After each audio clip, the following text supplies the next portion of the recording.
We're down to the final 4 teams with conference championships coming on Sunday. We'll start with the Broncos, now led by Garrett Stidham, hosting his former team, the Patriots, at 3. Then the top-seeded Seahawks will host the Rams. And let's remind you how we got to this point. The Rams and the Bears. It was frigid in this game, okay?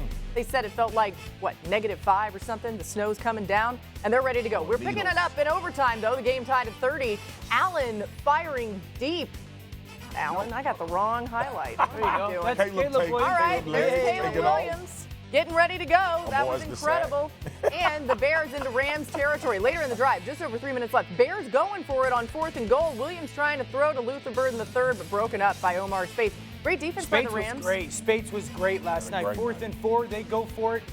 This is the throw of the season, the moment of the season. He retreats, gives his tight end Cole Kmet a chance. I mean, that's a ridiculous play by Caleb. You've called it retreats. I mean, he went backwards like 20 yards and then still somehow does it. The Bears tie the game at 17. We go to overtime. Now we're really in overtime for the right game. The Bears with the ball, a Rams punt, 2nd and 8 from the Rams 48. Williams cutting one loose downfield, but Cam Curl comes up with an interception. Another guy played great last night. Cam Curl was awesome for the Rams. So what would Stafford do? He hadn't played great this game, but yet he plays great in the big moments. Finding Devontae Adams for the first down. Adams, when you find your people. Phenomenal. Look at this toe tap. Yeah, look at the body control. He's unbelievable. A few plays later, 3rd and 6 from the Bears 43, and Stafford to Puka Nacua for the first down. Nacua coming up big too.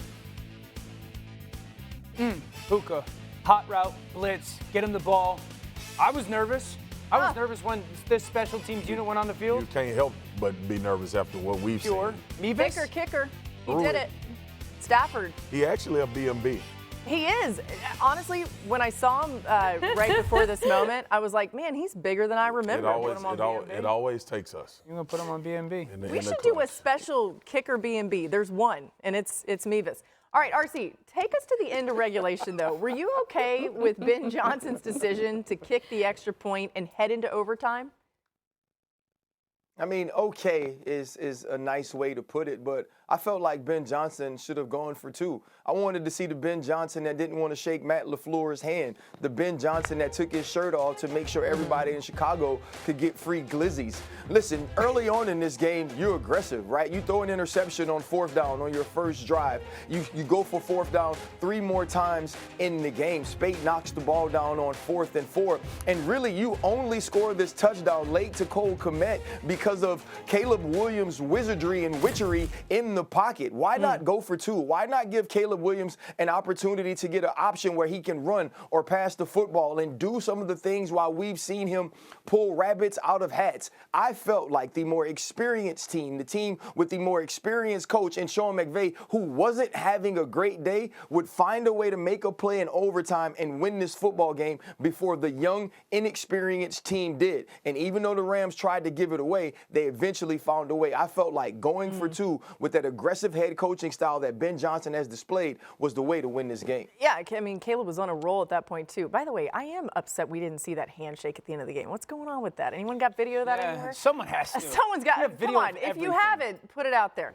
Dan, as good as the Caleb touchdown pass was to tie the game, it gets lost a little bit because of the interception in overtime. What happened on that play? It's miscommunication. It is the quarterback seeing one thing and the receiver seeing another thing, but at the same time. You often hear us say, guys are on the same page. They're on different pages here. So the Rams at the bottom of the screen are playing man coverage, zone up top. You're trying to attack the bottom right corner of your screen with a crosser. Caleb starts at the bottom. That's the proper read. It's not there. Now we're going to go to the crosser. That safety should get cleared out by Odunze. And right when Caleb cuts the football, he's thinking that DJ Moore is going to flatten in front of that safety. DJ thinks I'm going to go vertical, and Cam Curl does a great job of stepping in front of it. The big thing is, it's very easy for me to sit here and rewind, and show everybody what happens. I think what happens is, as DJ's going vertical, he sees the safety start to get depth. Right when he does that, he peeks back to kind of anticipate the ball. Caleb cuts it loose, and right when he cuts it loose, Cam Curl drives on the football. So it's just miscommunication. It's also a great play by Cam Curl to cut the crosser. Yeah, I was just about to say, I wanted to the 3 turnovers were the big piece of the game for me. This is a 3-point game. It usually comes down to a few plays, and we saw Caleb. But I wanted to ask RC, because in that moment, like when I watched this, when I rewatched it, I thought Cam Curl baited him 100%. for that throw. Yeah. He makes a great play. And what do you, RC, this on you. This your area of expertise. Is that something you think he was thinking as that play was developing? No, honestly, I don't think Cam baited him. It's actually an extremely deep throw. If you're looking at the trajectory of the football, it doesn't feel like this ball traveled far in the air, but this was a long throw and a ball that fluttered a bit. If you watch Cam, he's reading the direction of DJ Moore's shoulder when the ball is thrown. And DJ seems like he's trying to figure out if he's even getting the ball or where it will be placed, while Cam Curl is only reading DJ's shoulders and Caleb Williams' trajectory on the throw. And to me, that's an easy play where you're expecting DJ to cut Cam off. Yeah, it was just the play itself was phenomenal. Yeah. Like the read and getting there, but catching the football in that condition. I mean, he rolls over it. He had to hold on to it. Those are the playoff plays. But the 3 interceptions. Look, we tore this Rams secondary apart last week, and they gave up some plays in this game against Chicago.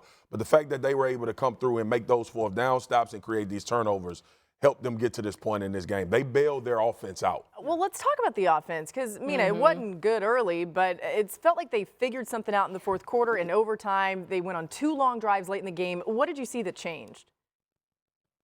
Well, until the 4th quarter, going back and watching, Dennis Allen blitzed DB multiple times, and against those DB blitzes, Matthew Stafford did not complete a single pass and took 3 sacks going back and watching. And I think Allen deserves a lot of credit. I thought some of the coverage designs behind those blitzes was very intelligent, the way he was dropping backers to take away Matthew Stafford's throwing lanes. But the other thing I thought on the flip side for the Rams, Matthew Stafford definitely missed some throws, but they stuck with the under center play action way longer than I would have because the Bears were blitzing it with so much success. And then you saw as the game went on, put him in the gun more, had some more success. Again, some of that had to do with the Bears, and I thought you showed that final throw to Puka Nacua. I do not understand why, if you're going to send an all-out pressure, you play 15 yards off Puka Nacua. Wouldn't have been my choice in that moment. But I do think putting Stafford in the gun and just spreading things out and letting him pick at matchups ended up helping this Rams defense at the end of the game. Let's take a look at our picks in this one. I gotta say, I was surprised. We are all. No way. No. Bruh. No way. I know. No. Once the gong is in, it's fine. What? None of y'all took New England? New England fans, you're going to be mad at us. I hate this. Yeah, we all took them? That is so dumb. So, by the way, I had them make that. If I had been here on Friday like I wanted to be, that wouldn't have happened. All right, Well, that Texans don't do nothing for taking us. on the Patriots. A Trust snowy me, day in Patriots fans have their fastball Foxborough. back. Well, listen, they should. C.J. Stroud got hit right there, picked Great off throw. by Marcus Jones, returned for the touchdown. Marcus Jones told me after they felt like they could affect Stroud all game. That's exactly what they did. Patriots up 14-0. 3 minutes left in the second. Same score. Drake Maye hitting Stephon Diggs in the end zone, makes a great catch. He's looking at his hands. He's like, why are they so strong? Okay, Patriots up 21-10. 2 minutes left in the half. Same score. Stroud looking for Xavier Hutchinson, but it's picked off again. Carlton Davis, he had 2 picks. Texans trailed 21-10 at the half, which was remarkable considering all the turnovers. Early 4th quarter, Pats lead 21-16. Maye to Kayshon Boutte. This was insane, Dan. That's a remarkable catch. I mean, they kept taking their shots one-on-one, down the field, down the field, down the field. Boutte was outstanding. Multiple catches where he wins at the line of scrimmage, strong hands, athleticism showed off, huge connection. All right, Patriots win, and Diggs well aware of what was said on Friday. I think we're one of those teams that play better with a chip on our shoulder when everybody kind of counted us out. I think it was a handful of commentators and people, the little tidbits that I do see, because I try not to see it too much, they all pick Houston to win. I mean, for a good reason, and that's a good football team, and I understand their vantage point. All we can do is come in and work hard during the week and put ourselves in the best position to win the game. Diggs' girlfriend, rapper Cardi B, took to social media to call all of y'all out after the game as well. What is going on? What are you talking about? Nothing. Why do we keep doing this? Nothing. I love her. Listen, Cardi B knows I exist. This is a win in my book. I'm taking the W. Also, they were favorites. What I'm trying to figure out is, Listen. I feel like we got set up, right? Well- Like, when you put it on social, now everybody see it. At least make people search for it We just alley-ooping it to people to dunk on us. The whole And company's luckily, like, it's dunk on Cardi him, B, and dunk on she's him, dunk famous on him, and dunk on awesome, him. and I like her. God, It's fun. It's fun, but like Dan said, Cardi B don't know one of our names. Bro, it ain't fun. Trust me, the Patriots fans. Woof. Come on, man, y'all gotta stop, bro. Listen, they think the Patriots gonna win every game, Yeah. and good they've for been them. wrong. Hey, but It's okay. sometimes you got to be a good teammate, and that's the host job. Yeah. But either way, let's get into the game here for a minute. Dan, Maye's numbers were not gaudy, but what did the tape show you? Jiminy Christmas, man. I know that the box score says, you know, Drake Maye struggled or fumbles or whatnot. I think when you watch the tape, I thought he played really good football. In some tight window throws was sensational. The changing of protection, this is the 4th down. He realizes, send his offensive line out to the left. Petrie comes off the slot, back goes. That takes, Petrie hesitates, backer leaves. This is relatively good coverage by Bullock. I think on the broadcast they show that he get a finger on it. But the placement to put it on his chest for the touchdown is huge. That's a big-time throw. The touchdown to Steph down in the red zone. This ball has to come out on time, and you got to pin it on his face mask. That's in a tight window, outstanding. And then the booty one-on-one down the field. They kept taking this throw. Finally, Drake Maye, 1-2-3, ball out there. The catch is absolutely sensational, but hit it. Like, I saw fumbles and all this. That's got to be cleaned up. I think that's a little bit more than left tackle. But I do think after watching the tape, my takeaway was, man, Drake Maye played a very good football game. Yeah. Dan, I also want to ask you this question. On a touchdown to Stephon Diggs, how smart was it of Josh McDaniels to start him at number 3, then motion him to 1? Kamari Lassiter doesn't bump to number 1, and now Reed has to play the outside corner, which is a position he hadn't played the entire season, and he's also been injured. Yeah, think about it too, RC. When you motion him over, you create just a little bit of outside leverage. Steph is still one of the best short space route runners in the league, and the catch was awesome, man, because there was a big collision. Yeah, look, Drake Maye deserves a lot of credit for playing a mature game. It could have got away from him. And people got to remember, he's a second-year quarterback. Playing against that gauntlet. Listen, they were still monsters. No doubt. This Texans defense, and it was fun watching them continue to scrap and fight until the dam broke. And that is a credit to the New England Patriots. That's a credit to pro football. Yeah. Eventually, these dudes that get paychecks too will make plays. Yeah. But I just wanted to come off of that by saying, like, Drake Maye, to me, that's turning more of a corner than the 350 and doing all of that. The sack fumbles obviously coming from his backside, but not turning the football over, not panicking, not understanding the moment. Exactly. Yeah. Those critical third downs that he had to complete was phenomenal. But this Houston Texans defense, I am going to miss them. Me too.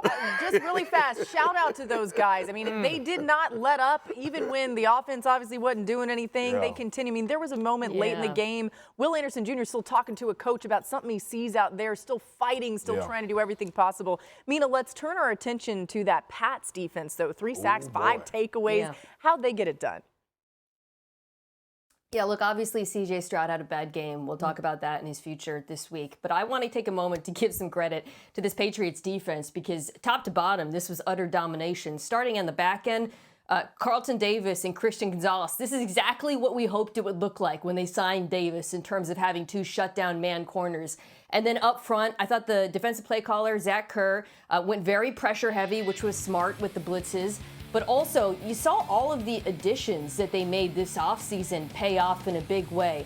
Milton Williams was unblockable in this game, right? Like that turnover C.J. Stroud has where he just throws up a prayer. That happens because Williams knocks back left tackle who clips the tight end who falls. Kairos Tonga was amazing against the run. Clavin Chason, who was an afterthought this offseason, was impactful in the pass rush as well. And it feels to me, guys, watching them, like this is a unit that is peaking at the right time, both in health and performance. And I think we saw that this weekend.